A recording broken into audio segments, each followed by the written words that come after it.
Ever wondered how to turn any noise into a clap?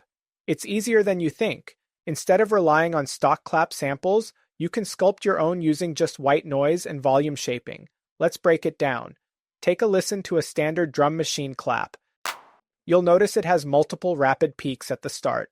This diffused attack emulates multiple hands clapping at slightly different times.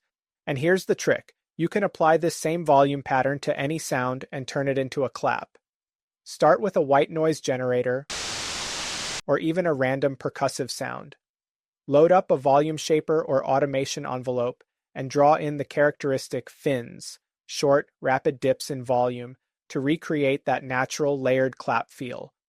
This staggered amplitude pattern is what gives the sound that tight, organic attack. To refine it further, apply a short decay envelope, adjust EQ to roll off unwanted lows, and add a touch of reverb for space.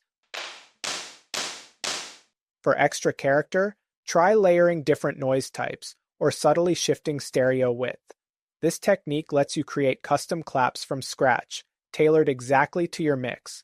No sample hunting, no limitations, just pure sound design. Want more sound design tricks?